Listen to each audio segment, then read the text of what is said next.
ସମସ୍ୟାରୁ ଆରମ୍ଭ। ସଫଳତା କାହିଁକି ମିଳୁନି? ଏତେ ପରିଶ୍ରମ ପରେ ବି ମୁଁ କାହିଁକି ହାରିଯାଉଛି? ଯଦି ଏହି ପ୍ରଶ୍ନ ଆପଣମାନଙ୍କୁ ବାରମ୍ବାର ଆସୁଛି, ତେବେ ଶ୍ରୀକୃଷ୍ଣଙ୍କର ଏହି କଥାଟିକୁ ମନେ ପକାନ୍ତୁ। ଶ୍ରୀକୃଷ୍ଣଙ୍କ ଶିକ୍ଷା। ଶ୍ରୀକୃଷ୍ଣ କହୁଛନ୍ତି, ହେ ପାର୍ଥ, ସଫଳତା କୌଣସି ଗନ୍ତବ୍ୟସ୍ଥଳ ନୁହେଁ, ଏହା ଏକ ଯାତ୍ରା।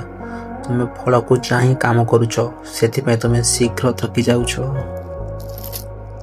କିନ୍ତୁ ଯେଉଁଦିନ ତୁମେ କର୍ମକୁ ହିଁ ନିଜର ପୂଜା ଭାବେ କରିବ, ସେଦିନ ସଫଳତା ନିଜେ ତୁମ ପଛରେ ଗୋଡ଼ାଇବ। ପରିଶ୍ରମ ପାଇଁ ପ୍ରେରଣା।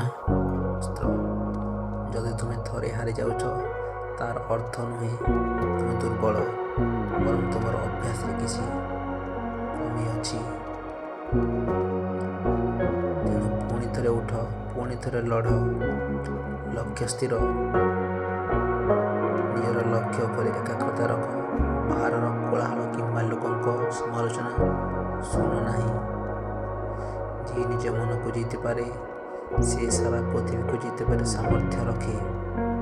ନିଜ ପରିଶ୍ରମ ଉପରେ ବିଶ୍ୱାସ ରଖନ୍ତୁ। ଉଚିତ ସମୟ ଥିଲେ ଭଗବାନ ଆପଣଙ୍କୁ ସବୁକିଛି ଫେରାଇ ଦେବେ। ତେଣୁ ଉଠନ୍ତୁ, କର୍ମ କରନ୍ତୁ।